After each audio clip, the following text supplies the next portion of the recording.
Hey, what's going on? Miguel, host of Life Full Circle Radio. What's going on? Come on, picture, show up. There you go. All right. So anyway, here we are today. I just happened to turn on the TV today, and I didn't realize there was a hearing going on with Pam Bondi. And at points, I don't think she realized it either until she got all that smoke. So we're gonna talk a little bit about Pam Bondi. She was testifying before Congress today. Of course, our girl Jasmine Crockett got hers in, but it was some other folks who kind of went hard in the paint. I didn't change this stuff. Oh well. Boom and boom. We ain't talking about that either. Edit, undo that, and then we get that out of here. Nope. Dude, y'all seen in real time what we got going on over here. Bye bye. All right, so we're going to talk about Bad Bunny bust the internet. Bondi testifies before Congress. There's some other news that's out there. Looks like the tariffs on Canada, looks like the House has rescinded that. So we're going to talk a little bit about that.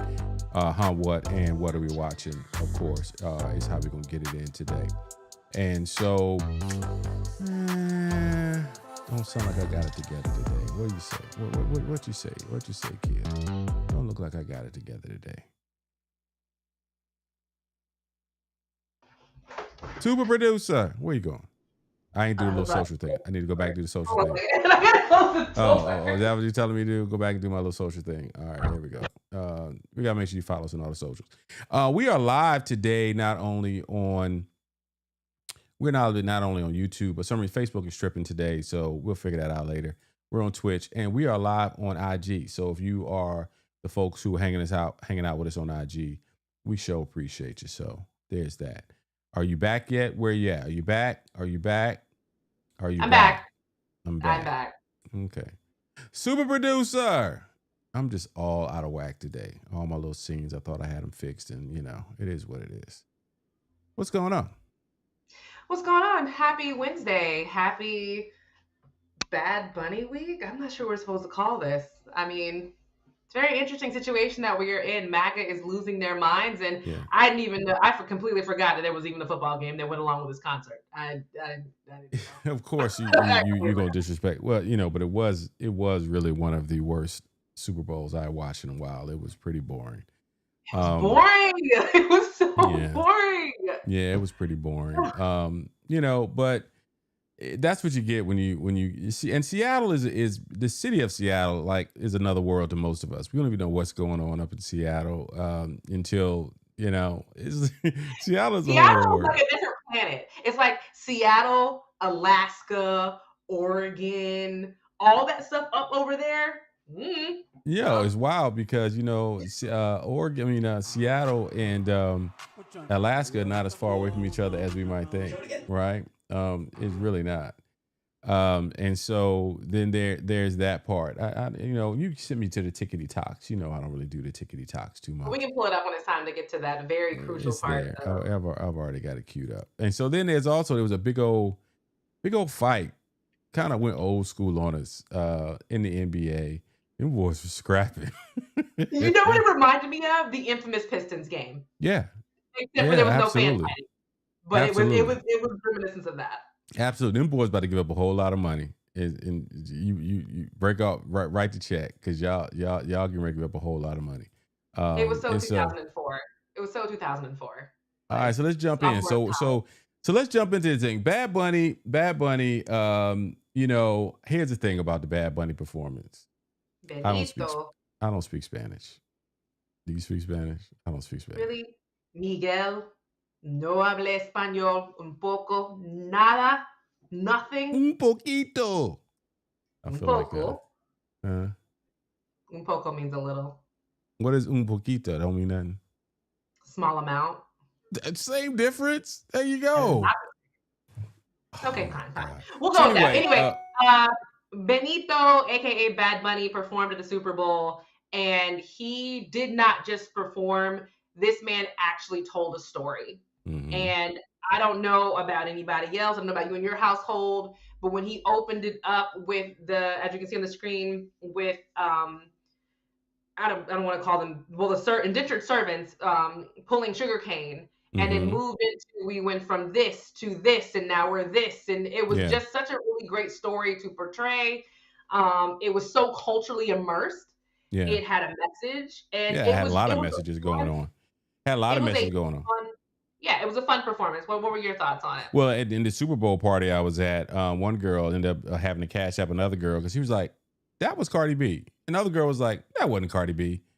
It was Yes, Cardi it B. was Cardi B. And she noticed Cardi it by the tattoo on her leg. She's like, I know that's my girl. That's a tattoo. So here's the thing: everything from from the symbolism, the grass were actually people. A lot of them were actual people who were dancing in that grass. The fact that there was Yeah, a light blue Puerto Rican flag in lieu of the darker, the one we're used to, that's closer to the American flag. Now I yeah. don't know. Here's Cardi B right there. And And so let's so take a real quick question though. yeah. Jessica Alba now is Puerto Rican. This woman ain't claimed Puerto Rico since she's been famous, but now all of a sudden you're in the casita and now you're Puerto Rican. We all remember Jessica Alba from the movie Honey. We all remember that where she was trying to play half black. They put some mousse in her hair, and they were trying to play her half black, half Puerto Rican. But outside of that movie, she's never claimed that ethnicity. Has she? Maybe I'm wrong and missed the movie. Well, no, it's a convenience thing, right? It's not, Thank you. you know, and it is what it is. Black folks and mostly most Asian folks, we don't have the ability to code switch physically like people who are of European descent, who might be No. Spanish, and then they might, blonde their hair up and do everything they can to look closer to white. Black folks don't have that option, and most Asians don't have that option, right? And so, like you said, Jessica Alba is a beautiful woman, and a lot of folks, when beauty trumps racism, a lot of times, even the most racist person, if a woman is beautiful, then you know. And so now this was an opportunity for folks who have Puerto Rican heritage and Hispanic heritage, but largely Puerto Rican, because this whole performance was about the island of Puerto Rico.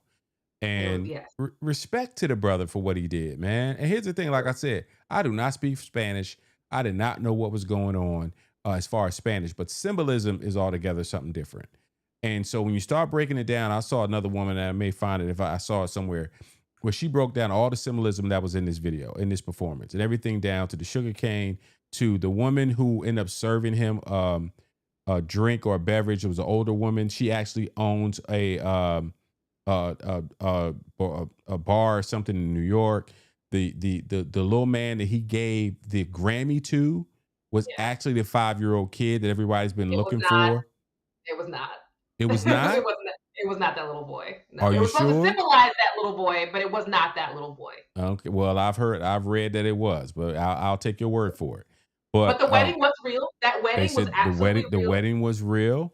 Mhm. When it comes down to all of the things that were going on in this performance, was amazing. And so he paid homage to his heritage. He paid homage to inclusion, and MAGA lost their minds. And So let's I'm talk here for it. about MAGA losing their minds. Yeah. One thing you can count on is racism when it comes from the MAGA crowd because they don't hide it. So it's very Not anymore. interesting that, we get people like Laura Loomer who said, wow, Bad Bunny really dropped the ball. He could have taken the opportunity to talk about the electricity issues in Puerto Rico. Why is he standing on light fixtures when they have an issue? And everybody's like, are you dumb? That's why he was dancing That's on the why he light was standing fixtures. on the light fixtures, you idiot. It was a protest to that. Yeah. People are calling for Roger Goodell to resign from the NFL for this woke performance, Don't and nobody give everybody keeps don't nobody give a damn about what these people. Here's the thing. I Roger heard Goodell does not care. He does not care. Kid Rock had the nerve to sit up here talking about Jay-Z was a DEI hire. Homeboy. Do you You're a realize? DEI hire. Do you you had one hit that the world knows, and I don't even know what it is.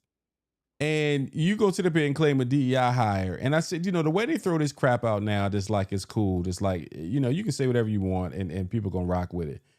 Bruh, Let's Jay-Z is talk one to of the most black. professional entertainers in the world. Go ahead. No. All the white artists have the same hip hop. And then this is white male artists have the same hip hop to country line. It's the same thing. Kid Rock was originally a white artist who was a rapper who was Very trying to get familiar. on many black tracks as possible, had black producers, the whole thing. Ba with ba. That's the only song I can remember. But all of his music and all of the time that he was asked to be on a song, it was on rap songs. when he started to transition, I guess he was in his maybe middle of his career when maybe the rap part was falling off a little bit. That's when he The switched rap over to part was country. never real. That rap part. It was never real. It was never real. And he started going to light country. And Right. now he's hardcore country American values. But when you first started out, you were a rapper borrowing and buying off of Black culture to be famous. Cosplay. Post Malone, for some reason, has that same track of I was doing rap, I was on rap songs, and now I'm doing country. It's very easily explained, kid. There are white folks who love rap music. They love the culture. Absolutely. So, so Post Malone and Kid Rock, and they want to come off like a badass, like they think all rappers are. And then on the flip side, now they're saying, okay, well, I can be myself now. I can be white dude and drink beer and still rap and do even better. That's that goes back to Elvis and before. But let's keep going with the people exploding. I mean, Megyn Kelly actually having to be corrected by Piers Morgan, who's on Bad Bunny's side. Yes, we're in the upside down place, ladies and gentlemen, where Piers Morgan is having to tell all these white conservatives, please tell me what your issue is, because I don't understand it. Is your issue that he's not American, but he is American? Is your issue that he's talking in Spanish? There are 50 million people in America and 50 million native Spanish speakers. He's not talking about everybody else who speaks Spanish, who learned in school, chooses as a second language. Spanish is not some foreign, it's not like it was in Russian. Right. Or Italian. Right. Or Japanese. Right. America, contrary to their belief, I want to say it's popular belief. I'm going to say contrary to their belief, America doesn't have an official language. It does not. No. You speak what you want to speak. You communicate. But see, here's the thing, and I've told this story many times on our shows, right? That assimilation, which was kind of implied before, is now in everybody's face. They want everybody to sit up to assimilate to American/white culture. We don't have to. We don't. And we can hang out and like what we like. We like cheeseburgers and we like pizza and we like mashed potatoes, but then we also like jerk chicken and we also like fried chicken and we also like our culture. That's the beautiful thing about America. We love curry and we love empanadas and we love whatever it is that we love. And that's just it, period, point blank. And it's cool. But now in this day and age, these foods act like it ain't cool. If you're not buying into being exactly like us and American red, white, and blue and American pie and blah, blah, blah, blah, blah, they losing their minds over Coco Jones singing Lift Every Voice and Sing. If you got a problem, go get some chips, go take a leak, go grab a beer. The game will be on in a minute. Here, let me send you this post. And this is the Megyn Kelly post. Let me copy this. Yeah, I'll pull it up. So yeah, as you're pulling up, for people first time tuning into Life Full Circle Radio, my name is Miguel Lord. I am the host. That is the super producer. And so we grab different subject matter off. You gave me an X. You know I don't have X. You know I don't do X. Sorry, my bad. Anyway, don't worry about it, ladies and gentlemen. It's fine. But I just wanted to post how angry Megyn Kelly got and how she kept saying that Super Bowl is supposed to be the whole show in Spanish is a middle finger to the rest of America. Who gives a damn that we have 40 million Spanish speakers in the United States? We have 310 million who don't speak a lick of Spanish. This is supposed to be a unifying event for the country, not for the Latinos, not for one small group, but for the country. We don't need a black national anthem. We don't need a Spanish-speaking, non-English performer, and we don't need an ICE or America hater featured as our primetime entertainment. Okay, what is the national language, officially, the national language of the United States of America? I mean, English. And there's been a push for many years to make it an official, documented thing. You don't have one. If you would let me finish my comment, I would have pointed that out, but people have been pushing to make it official. Okay, so you're trying to make official. This attitude that you have right here is why you in Great Britain have lost your culture. It's crazy how folks like her, and I always am very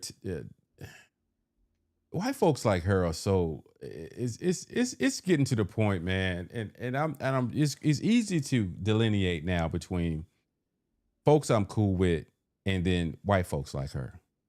And let's be very clear, Britain doesn't have a culture exactly. It has an extremely rich history. Culture and history are two different things. America has a very rich history, very complicated history. It doesn't exactly have a culture. And these two nations were set up that way for a reason. Like they're melting pot countries.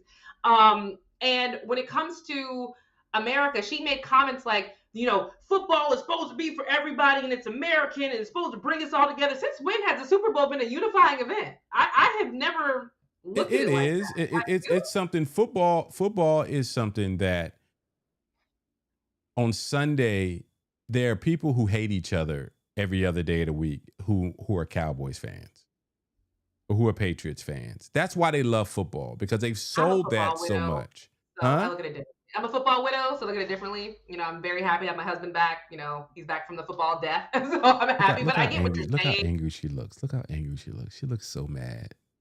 She is. Them extensions. Once she got them extensions in, it was almost like it was like a whole other spirit into her body. But this, and then she's saying things like apple pie. It needs to be America's apple pie and meatloaf. What? And maybe fried chicken, because fried chicken is associated with Black people. Maybe fried chicken. It's just they're trying so hard to make America as white as possible, not those a days unifying thing. But it comes back to the assimilation piece. It comes back to you need to act like and here's the thing: if we as Black people decide that we're going to assimilate into American culture, it is a subservient position.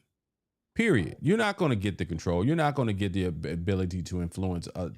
And that's not where those days have passed. And so that's why they're just so vitriolic and trying to pull us back to those days of old.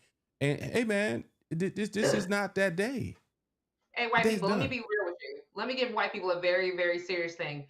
Y'all better hope that we and the Asians, the Japanese and Chinese communities and the Korean communities don't ever get together, because we have a very weird history and we're adversarial. Y'all better hope we don't start a peace treaty, because if we start a peace treaty with them, y'all are over. It's a wrap. I wouldn't go that far. I just, only because it's I don't want to go that far. But here's the thing.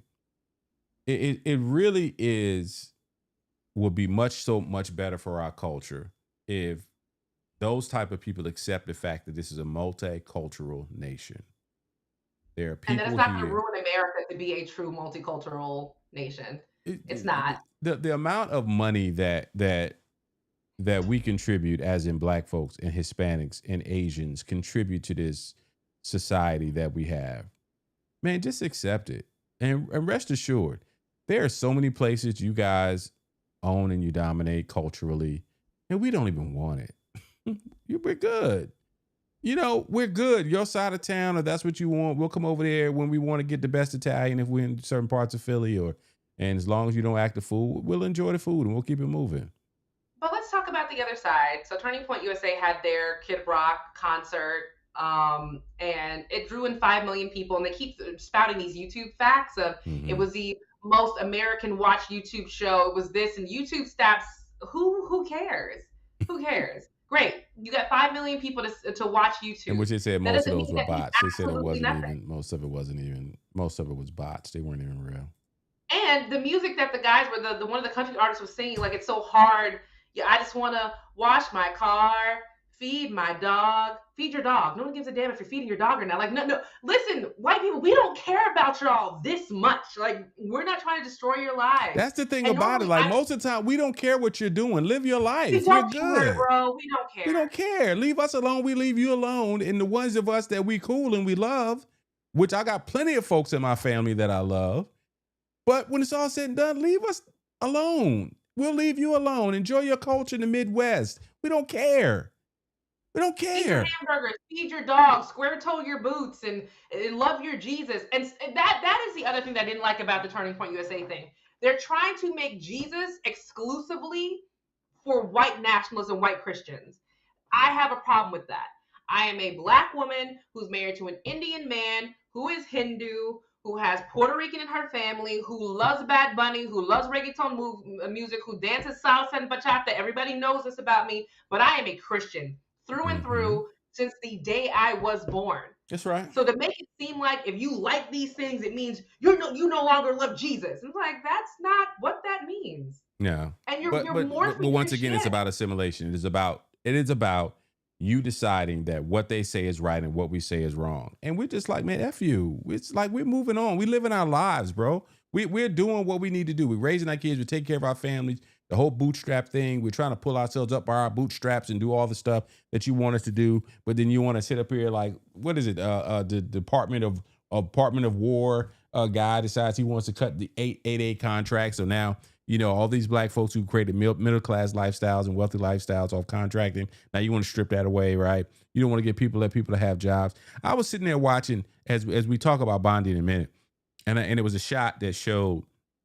It was a shot that was going across, and they showed the photographers that were covering that hearing today, and all of them, but one, all of them were white men except for one Asian man and one woman. The rest of it was white men. Does anybody else in the world know how to take pictures besides white men? Right? These are the things that we look at and we say, they look like it's not a big deal. It is a big deal. It is a big deal. Everything, there should be representation in every walk of life, every profession. There should be representation across the board, just like the country. Can I give defense to that? I feel like a lot of newsrooms right now don't want to put their people of color in harm's way. I really feel like that. That's part of it, or they've just fired them. Washington Post just cut their entire sports staff. They've cut their and that was insane. That was completely bizarre. They're doing that. But I also feel like a lot of newsrooms who are worth their salt are like, do I really want to send my black reporter in, or my black photographer in, my black boom guys, camera guys, and now it's a whole thing and it's awkward for them, and I don't want to put them in awkward situations. But it shouldn't be a thing. It should be a job. It shouldn't be. It should be a job. And so we're at that point, like you said, that we're justifying in this moment the fact that the opportunities have been stripped. I had a friend of mine hit me up the other day, and I saw another video today with a black reporter, sports reporter, been in DC as a sports reporter for 30 or 40 years. I can't remember his name right now, but I know his face. The Washington Post have totally cut out their entire sports division, cultural division of the Washington Post. And so it really is an opportunity now. It really is an opportunity, but it's a difficult one.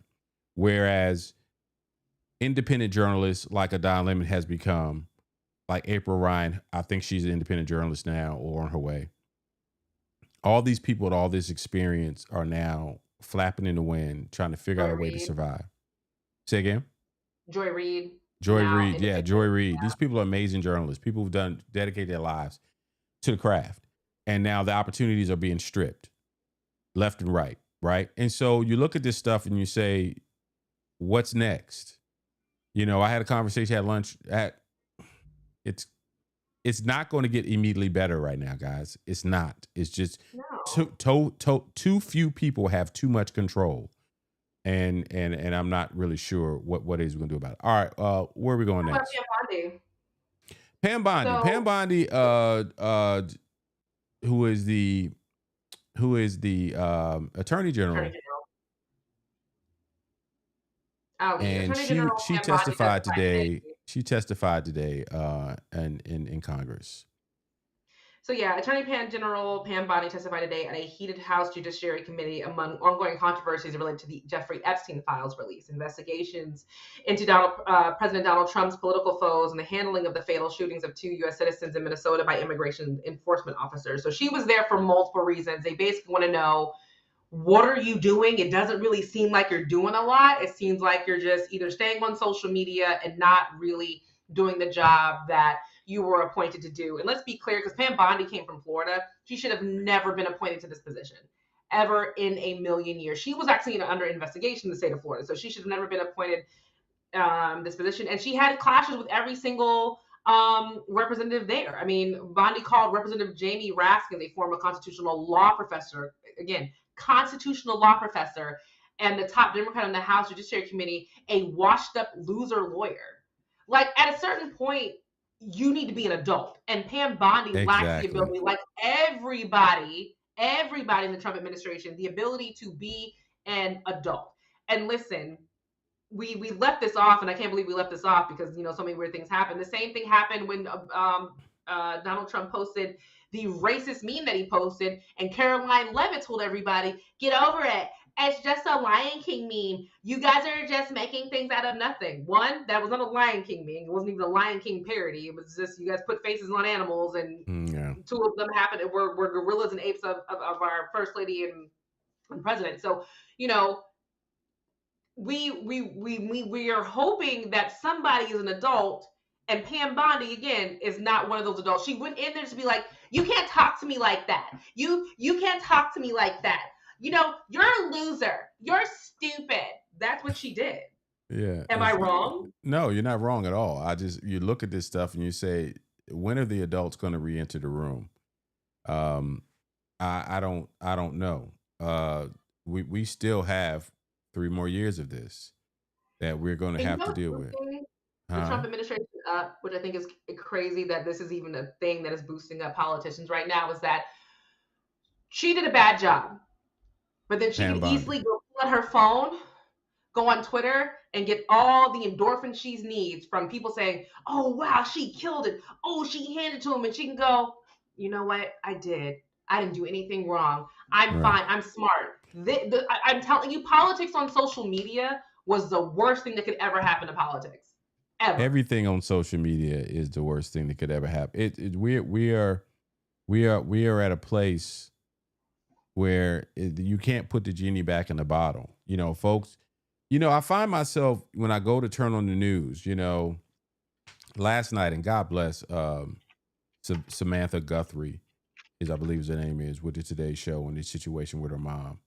Yeah. And the salaciousness. Savannah. What did I say? Samantha? Okay, Savannah Guthrie. Forgive me. God bless the situation. But then Little John's son was killed last week. Yeah. And then you start saying, okay, are we at a point now where, you know, these celebrities are now becoming targets? Now, a couple of folks I know here who know Little John, and they know there's some history there potentially with the son. He might have been involved with the wrong crowd. Maybe that's why it's not really getting that much coverage. But it's just, there are some really, really sick people out here, man. And I don't really know where we're going from here. That Savannah Guthrie story is really sad because there are actually people posting on Twitter saying, well, if she would have been nicer to Trump and not doing this, not doing that, maybe this wouldn't have happened. I'm like, so you kidnapped the 84-year-old mother of a news reporter for reporting the news? I have never heard Savannah's actual opinion about anything. I've only ever heard her reading the news. Her social media is her kids and her family.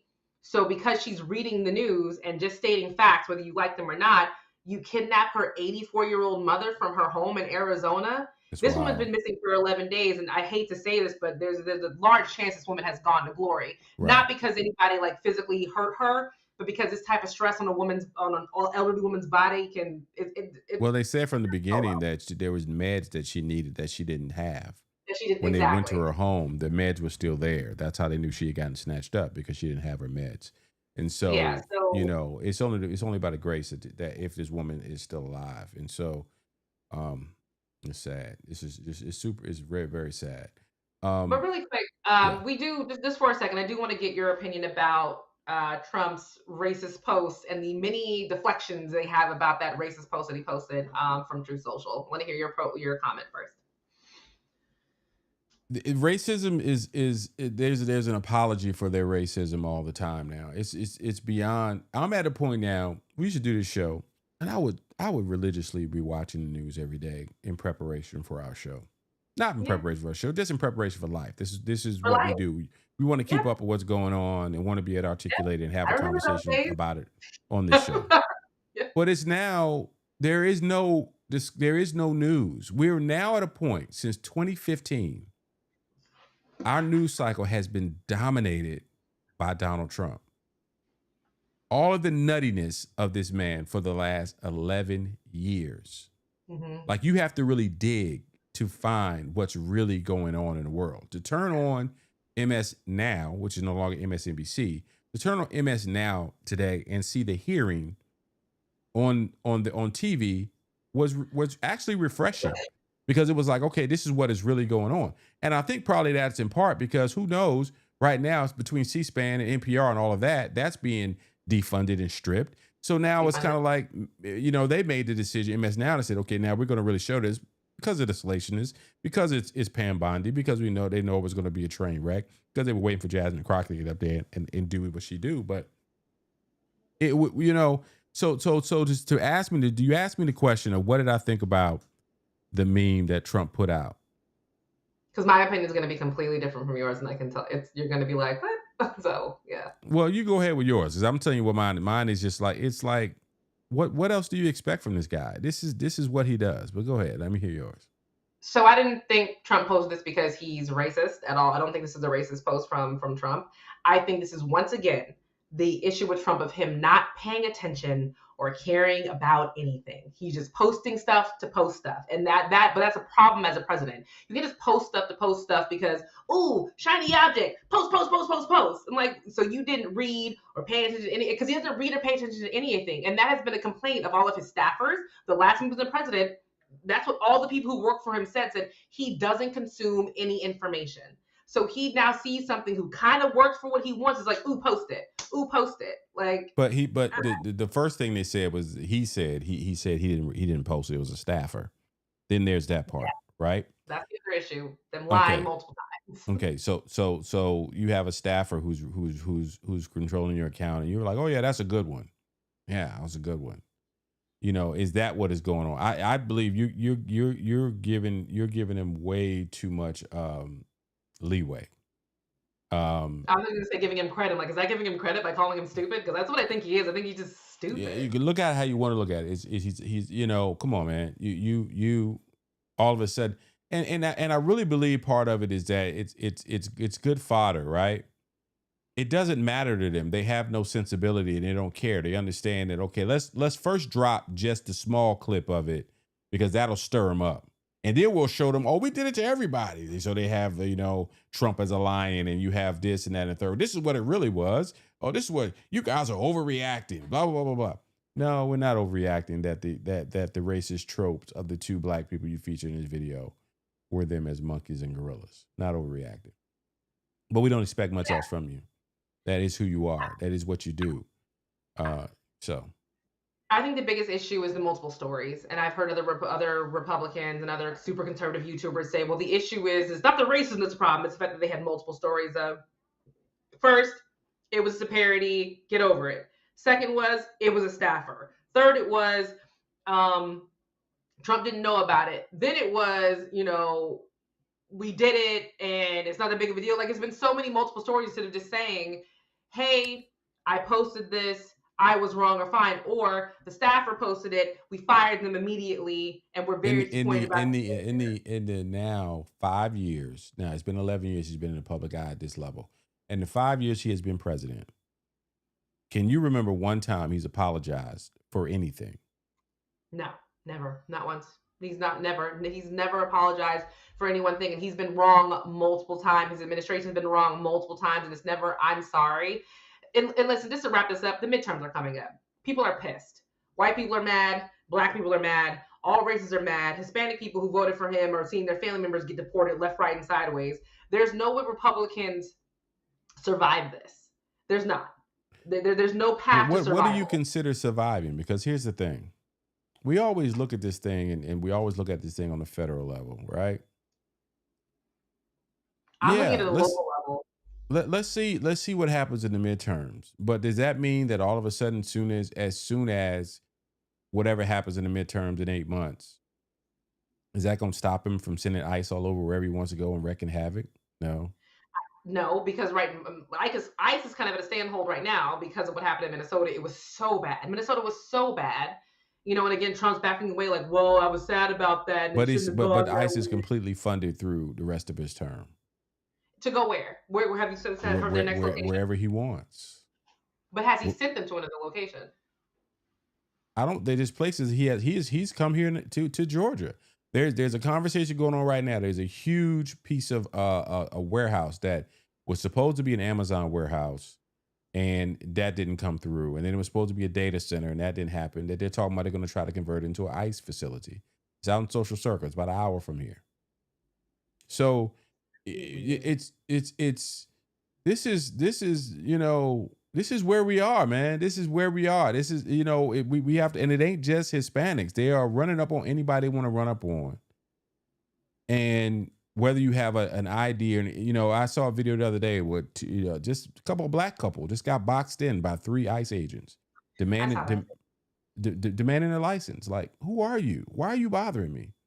Yeah, it's a really scary, uncomfortable time for anybody who is not white. So all the white people saying it's hard for me to exist. No, it's easy for you to exist. It's the rest of us who have to be worried about all these things. When it's all said and done, they really want to irritate people so bad that everybody just goes somewhere else. And they have to understand, where is there for us to go? My family has been in this country for a very long time. Kia's family's been in this country for a very long time. Where do you think we just gonna pick up and just say, okay, I'm just gonna go to Kenya, I'm just gonna go to Ghana, I'm just gonna go to Canada, I'm just gonna go to Mexico, bro? But they don't really care about that. They look at that thing and say, I really don't care where you go. This is ours, and we got another thing coming for you, bro. It's not just yours. It's been built on the backs of many of our families in generations after generation after generation. If we plan on leaving, I have a list of places that me and Omar plan to go. Accra, Puerto Vallarta, Costa Rica, Panama. I want to go to the UK or Albania. Albania is a beautiful place in the UK. And yes, me and Omar have actually been looking at places to live overseas. Okay. If he gets a job over there, we going to be doing this on weird timelines. I ain't mad at you. Man, y'all do what you got to do. All right, let's move on real quick. Looks like the House votes to rescind Trump's Canada tariffs. With 6 Republicans joining a Democrat, so we'll see what results from that, and see how much stink comes from that. Canada tariffs was the dumbest thing ever. I mean, they're our neighbors to the north, and we get so much stuff from them, so much important key stuff that we can't make here. It's wild. I look at this stuff, and yeah, it's craziness. It's craziness. And I think Canada knew that. Canada knew we can exist without you. You can't exist without us. We will figure out the electricity issue on our side, but all the other stuff we give to you, you're not going to figure out. So, yeah. All right. So here we go. Oh my God. Let's talk about some violence. Well, I mean, I'm sorry. The first hot one has got to be the Hornets and the Atlanta Hawks basketball game. Was it the Hawks? It was giving. Is it the Hawks? It was the Hornets. No, it was the Hornets and Detroit. The Pistons?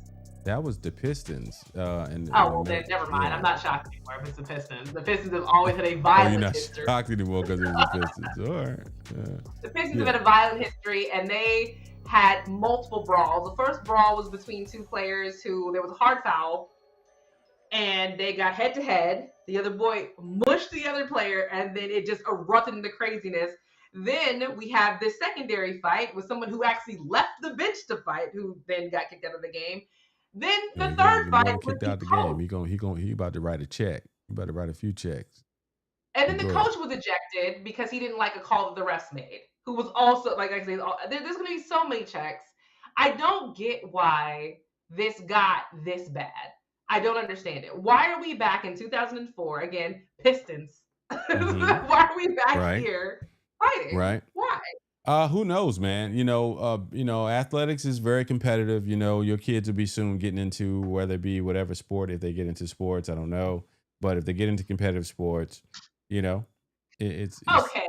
So if Layla or Michelle is out here on the court doing this, you guys don't misconstrue what I'm saying. You're not gonna cut this up and say so I said something. That's a take on. I don't know who did that. Somebody did that the other day. Anyway, our girls. You think about it. In the summer AAU, we've played in games where girls have fought in some of the games that we played in. Now, has Michelle been in any of them? No. Has Layla been in any of them? No. Have we played some teams that if we would have responded? Say again? Have the parents been in any fights? So I have an interesting story. It's funny you say that, right? I was coaching. There's a kid right now, Caleb Wilson, who plays for the University of North Carolina. He's a freshman. He's doing very, very well. His father was coaching a team that I was coaching against last summer. And it was It was wild, right? We sitting in the gym and I'm coaching, and the girls that we were playing against, they were very aggressive. And one of the girls went and basically tried to choke one of my players. And so I immediately was like, like trying to be a coach, be a dad. And I hear this woman screaming at me, talking about something, basically paraphrasing, I wish you would step to me like that, something to that effect. It was Caleb Wilson's mother, who is his big time. You can pull up UNC basketball right now. Her husband was coaching. And, I'm a man. I'm not going to approach no woman.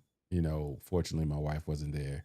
But it's you see some of that. That happens. It telling you the energy around, and part of the culture that has been built in basketball right now. It is so competitive. It is year round. It is expensive. A lot of people are putting a lot of money into this thing. And there's a lot of people be in those buildings who be real angry for variances of reason. I done drove halfway across this country and played the team I could have played that's from the same city I'm from, and they have to drive these 8 hours to get here. All that is. Here's a fun fact about me going to Layla and Michelle's basketball games. Oh yeah, you I have. paid expensive tickets just because I'm hoping that there's a parent fight. That's not even a lie. I really go just to hope, please be an AAU fight. I'm paying all this money, Jesus. I just want to see one parent knock out another parent. Hear my cries, Lord. I'm going to be right here. I go. Oh my I'm sorry. I do. That'll be hilarious for me. It will not be hilarious. And you keep on wishing for the demise. You will soon be a parent with these kids and these. You better worry about Omar, your brother-in-law, because he's ready. He's ready for it. I'm sure he's ready for the smoke. Everybody think he's a pretty boy. He can be ready to punch somebody in the throat. So in this game, 4 ejections. The Hornets This was the Hornets versus Detroit Pistons. There's one of the guy, and that was when the rule changed. Coming off the bench was not allowed. The guy came off the bench, jumped into the fight, and when it happened back then, who hadn't been in the game the entire time? He hadn't been in the game at all. By the time I don't know. I haven't watched. I didn't watch this game. But the point being is that he might be suspended for a good 20-25 games, depending. We'll see. Because he came off the bench. All right. So what else you got in Hunt What? The next Hunt What is that Stephon Diggs and Cardi B are no longer together. She actually got interviewed before the Super Bowl because he did play in the Super Bowl. Someone asked, like, anything you want to say to Stephon Diggs? She's like, I hope you have a good game. And then she just walked away. Apparently they broke up after either the is he in the AFC or the NFC? He's in the AFC. Okay, so after the NFC game is when they broke up. And I feel bad for Cardi because you didn't have to be a baby's mama to this man. You could have slept with him a couple times, you could have dated him a little bit, but now you have a child with this man that you've only been with for less than a year. I think you were pregnant at the same amount of time y'all have been together. After being married to Offset for many years and having multiple children and being his wife. I just think it's a weird backwards movement for someone like a Cardi B when she didn't have to. You don't have to be a baby's mama. You're not a broke Instagram model. Like, you don't have to do this. Oh, man. These people, I just... It's wild in these streets, bro. I just look at this stuff and people get into these type of relationships and I don't know, man. But he has multiple lawsuits coming up against him. He apparently, even though he's in the NFL, has bankruptcy rumors about him. He just wasn't a smart choice as a next relationship. But listen, I miss giving my gold digger tips of the month. I really do miss that moment. Okay, well, I wish more girls would have. Excuse you? I said have at it. I know you're about to have your gold digger tip. Go ahead. I am. Listen, there are women like Evelyn Lozada from Basketball Wives who had a daughter. Her daughter had a baby with the game, and now she's like, well, how did I get here? And all this kind of stuff. You all are beautiful women. You don't have to be babies' mamas. You guys should be marrying wealthy executives for companies and living the great life instead of you guys are baby mamas to athletes and old rappers. Like that's pathetic. More women should be like Simone Biles. More women should be like Coco Jones. Both with athletes, engaged to athletes, when married to an athlete. Who is Coco Jones with? The one who is Coco Jones with? She's with an athlete, but I can't think of his name right now. Okay. That's news to me. Anyway, that is my while I find out who's Coco Jones. Yeah, so I think people just assume that all athletes, especially football players have the worst out of pro sports. They have the worst contract situations, right? I think they have to play 3 years before they get lifelong insurance, and contracts aren't guaranteed. Beyond, a lot of times they sign big contracts and the owners just decide they're not going to pay them, and they cut them. And baseball guaranteed contracts, basketball guaranteed contracts. I was just say that honestly, and I will say this, and I said this forever and never, ever. If you want a good contract for a boyfriend or fiance or baby's daddy, go baseball. Go baseball every long single careers, time. Guaranteed contracts. Guaranteed health insurance. Guaranteed health insurance. Hey man, if you're the type of person who want to have a lot of free time, hey, they got 162 games a year they got to play. They're gone a lot. A lot. So and they tend to be faithful or at least discreet, whatever works. Anyway, let's go ahead and get into what are you watching? What am I watching? I'm not watching anything. I'm waiting for my Saran keeps asking me about Wonder Man. She said I should watch that. I told you that too. I might start watching it. I've been waiting on Grid to come back on. What is it? Paradise, I think it's called. Yes, that's on Hulu. That's getting ready to start back up. I'll be checking that out. But I'm not watching anything. I just, I'm not watching anything. So what you watching? So instead of watching, let's say, what are we waiting to come back on? So I'm waiting for Como Agua para Chocolate, which is like Water for Chocolate on HBO. Their second and final season is coming out on HBO. Very excited about that series. It is produced by Salma Hayek. If you like a good story, but also dubbed in English because it's originally in Spanish, I would go check that out. I am also waiting on the second half. Oh, I didn't watch the first half of Bridgerton. I know you don't care. But no, I don't. Trey is watching Bridgerton. But I'm not watching Bridgerton. No. It's not bad, but it ain't great. But that's fine. It's Bridgerton. It's literally it's sets with British accents. That's really all Shonda Rhimes is doing at this point. But it's fine. It's really sweet and entertaining. And it has to be the fact that they're getting better deals to do a lot of stuff over in Britain, because there's a lot of content coming out of Britain. There's a lot of content coming out of Britain. It's a lot of stuff. I'm waiting on the Jackal to come back. What you like? Was it Night Watch? The Jackal is coming back? Okay. The Jackal got renewed for a second season, yes. Okay, well, you said something I like. What'd you say? Night Watch? Is it called Night Watch? Yeah, Night Watch. Night Watch. Yeah, I did watch that. I did. That's coming back. Comes back on the 19th. There was something else that I saw that's supposed to be coming back pretty soon. But I think Paradise is the one. That's the one that had a pretty interesting. That's going to be interesting to see what's going on with Paradise on the other side. Yeah. So, yeah. So, anyway, before we get up out of here, a couple things. There is, let me see if this is the right one. No, what we can do, we can go with this one. Dawson Creek. I was in the 90s. I think he's from the 90s. This is me. This is my age group. I wasn't, I remember his face, but you said that he died of stage 4 colon cancer, I believe. I don't know the full story. But you said that he, he had lost his insurance and he had moved. He downsized his life and everything to live the life. And so, it's sad news. It sounded like it was similar to what happened with Chadwick Boseman as well. So, yeah. Go ahead. Yeah, James Van Der Beek was diagnosed with stage 3 colorectal cancer in the summer of 2023, a diagnosis he publicly revealed in 2024, noting he initially dismissed his symptoms like changes in his bowel habits and thinner stool as normal, despite being otherwise healthy and active. And he was healthy and active, and he was acting at this time. He was had been in a couple of Ryan Murphy things. He was, he was fine, and then things just kind of took a turn for the worse. And the one thing that I think is the most disturbing is that when he stopped acting, he lost his health insurance through SAG, because you get your health insurance through SAG. And because he didn't have health insurance, he was coming out of pocket for all of these cancer treatments, which are very, very, very expensive. So he was selling Absolutely. memorabilia. He was doing what he can, doing cameos, just trying to pay for his cancer treatments. Him and his wife, they moved out of Hollywood into somewhere smaller, cheaper with their 4 kids. Wait, is it 4 kids or 6 kids? They have a lot of kids. It's not like a couple of kids. They have, let me see how many kids they have. They have 6 children.